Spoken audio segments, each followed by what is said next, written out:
Hey guys, it's Otti again. I'm here at the Matrix, especially at the Rockpalast of the Matrix in Bochum, and besides me, friend Sjöblom. Hi, first of all. Hi. Hello. It's about a while ago, I think almost 2 years since we met and talked. So a little bit, some things happened. And maybe for people who don't know you and who didn't see the last interview, maybe introduce yourselves again. Who are you and what's your part in the band? I'm Johan, Sjöblom, Eliot. I started this Sjöblom band in 2016. Play guitar and singing. Robert Eklind. I'm a keyboard player in the band, and I joined Johan with his solo project now, so we are a duo. And what's it? We started 3 years. started playing live, and then we made this last album together. So yeah. Yeah, cool. And we met last time, as I mentioned, at Olsen Beds Festival in Detmold, almost 2 years ago now. So maybe you can tell a little bit what have been the highlights you had so far in this time. What have been the coolest shows you played? Or We haven't really played that much, have we? No, we made an album. Yeah. Actually, that's the cool part.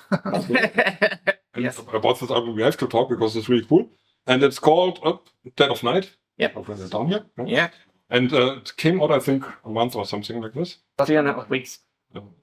So, first of all, when it's the first time you have been part of the songwriting process, I think. Yeah. So, how did this work? How did you collaborate? Where you in the past have done things of your own?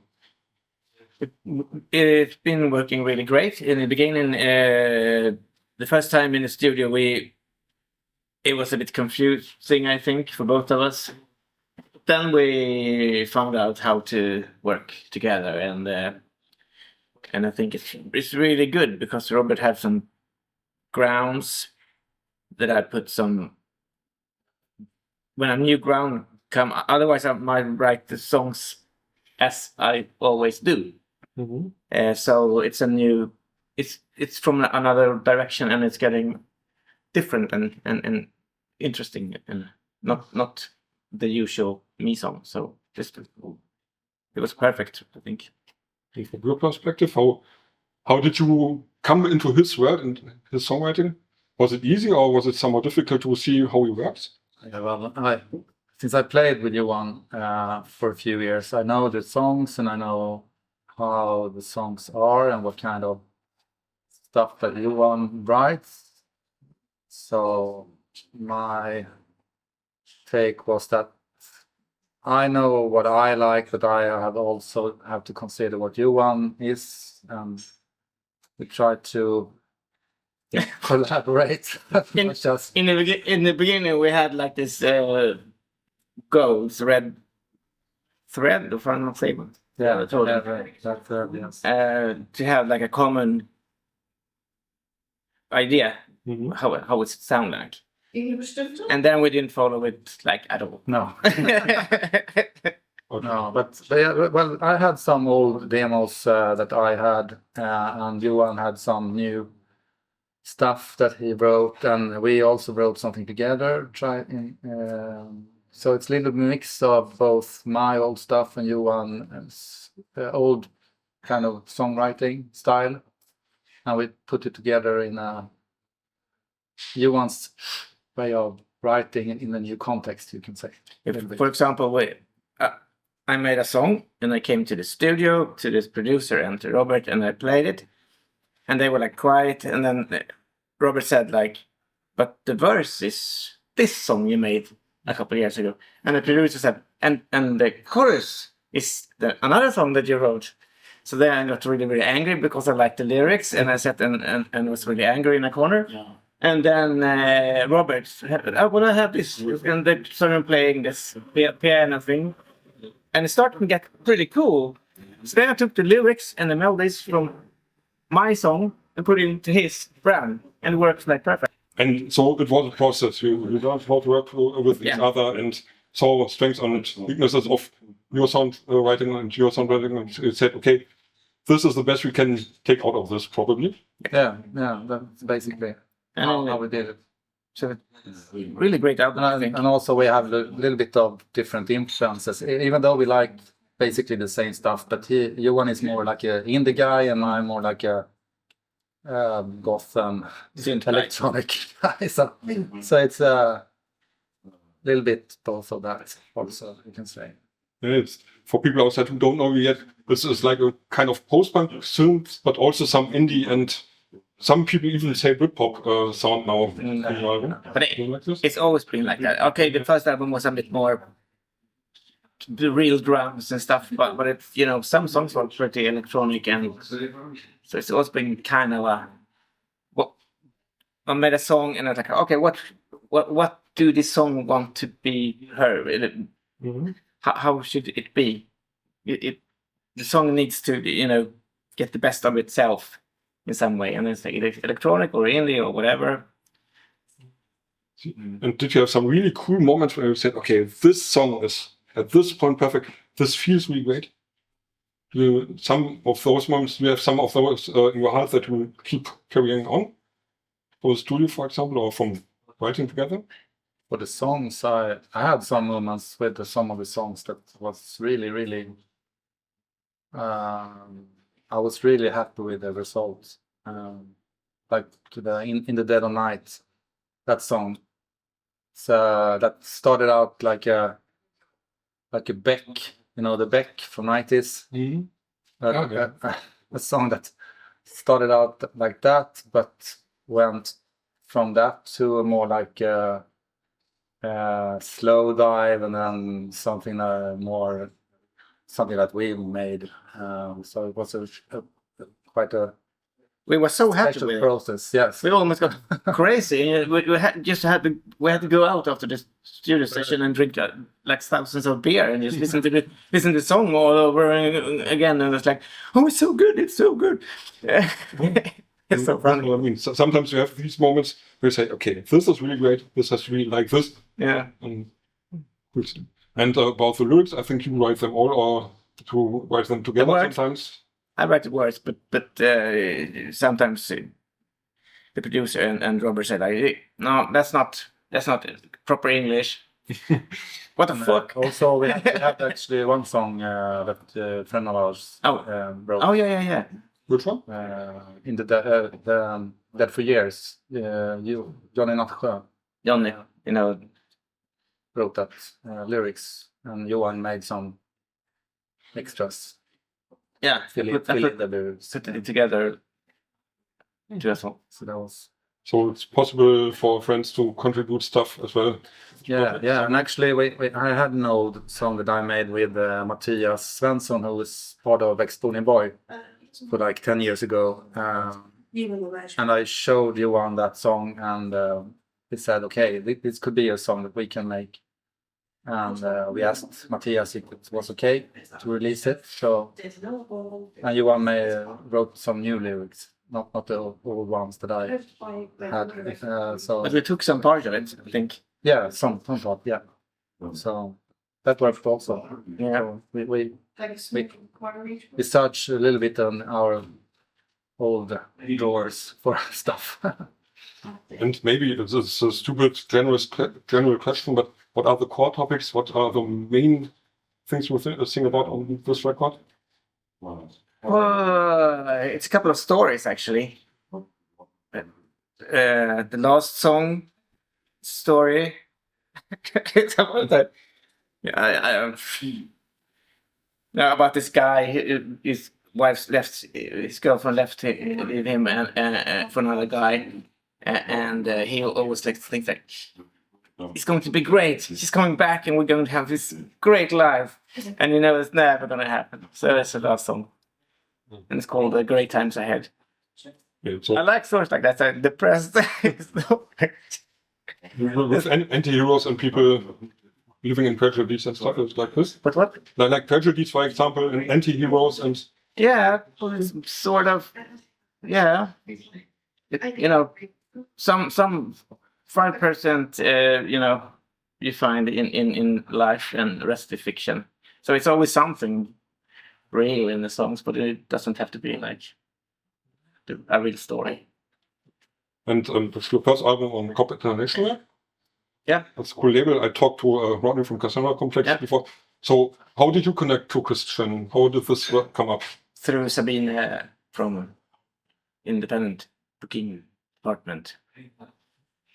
She played some things for him, and he was like, "What the fuck? This is great. We should work with them." Okay, so we signed with them for like 1.5 years ago. Like, we have to make an album before the New Year's Eve. Okay, how many songs do you have? No songs. And then we made an album. Yeah, cool. But I think it's a cool connection because Christian is really building up some cool label now. Then he's in the scene for a long time, but he's signing cool bands and stuff. I think there will be coming some more things. Yeah. And your label mates now are playing tonight. Yeah. So you probably knew Cassandra Complex before? No. No. I have some records at home with Cassandra Complex, but I never met them. But that's what I mean. You know the music. Yeah. You know music, and so what are your favorite songs? I like the purple album, the black frame. What's it called? There's a black frame and a purple. The album. It's a pretty electronic. What's that? Pretty electronic and from.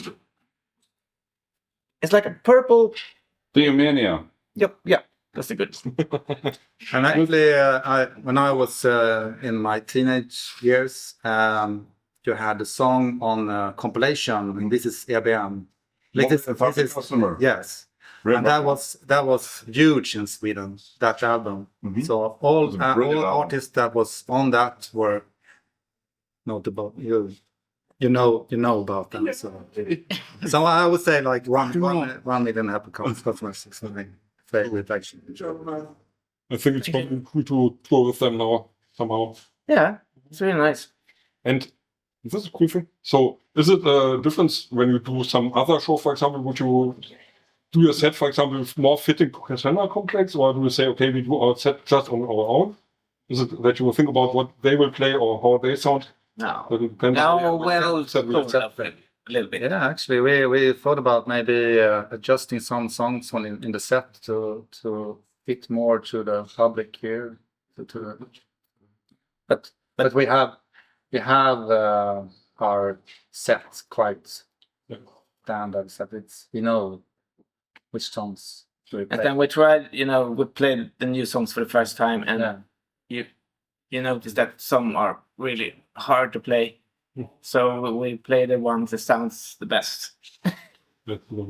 So the set will be somehow presenting the new album and some of your old songs. Half. So are there some songs that you already can say are your hits, your fan favorites? Is there something like this that you figured out? People want this song. The new or old songs? Both. Maybe old because they even know this better, probably. Yeah, well, the last call. People likes the last call, I think. Yeah. The telephone is always popular. We play in Stockholm. We had lots of fans, friends. There's no fans in Stockholm.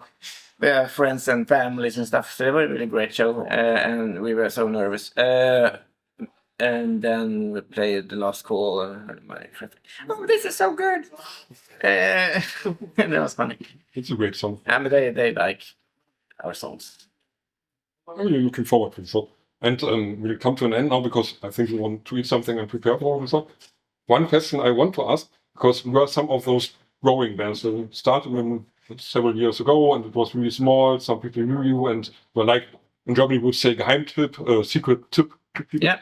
And it's going and going. So, what are the biggest challenges for a band like you to get attention out there?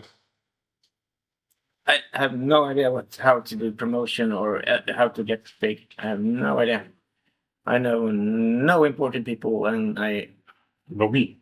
yeah, but you're helping a lot. I try to. There's a lot of people helping, but it's it's hard to get. You want to have some songs on playlists, so yeah, that's always a challenge to see what songs that people are enjoying and what kind of playlist they are want to songs in.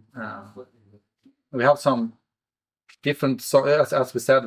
There are some different songs on the album that fits in that kind of playlist, and other in that kind of playlist. So it's quite interesting to see where the songs end up. But more streams on Spotify. That's always a good motivation. I think this is really a good thing about streaming. You can argue about streaming, is it good or not. We won't do this now. But one thing is you can see which songs are really popular. Yeah. So you can say, okay, these 3 are the most popular. We have to play them, for example, and around this we can build our set for and see what we think is best. Yeah. So, and now for the end, how do you prepare now? What do you do before you go on stage? What is important? We had a really long drive and a boat that was really rocky road. So we're a little bit like, so we have to. Feels like we have a hangover, but we haven't tried anything. So. Start exercising or something. Hello. Can I come for a second? Yeah, sure. Drinks. Oh yeah, sorry. Sorry, guys. Come in. I just want to grab some drinks and then I'll be there. No, we just. You won't get any drinks. For start of the evening. No, put some nail polish on and you know, relax. I don't know. Oh, I'm going to kill myself. All right, anything. Well, I'll see you guys later. Yep. We have the video beamer with a long cable, so we'll leave the cable here, plug it in, talk about it. Fantastic. Okay, great. Thanks a lot. Yeah. Really nice. Thanks. Hopefully it should all work. But Martin will know. If you're not sure, just talk to Martin. Okay, Perfect. great. Okay, guys. Have a good show and see you. Yeah. Thank you. So if people don't know, this was Rodney from Cassandra Complex. He's somehow playing tonight as well with you. He can be proud to play with you. Yeah. Okay, but back to the interview, back to this, and we come to that. So do you have some free words, some greetings, some message to the people outside before we leave? Come to the shows if you're in Germany or Copenhagen. I think it's going to be great. Yeah. And listen to the new album. It's fantastic. Yeah, it's great. So thank you for a nice talk. People Yes. outside, thanks for watching. Sjöblom, really cool band. I love them. You probably love them when you listen to them. You really love them as well. So I say bye-bye, cheers. Bye bye.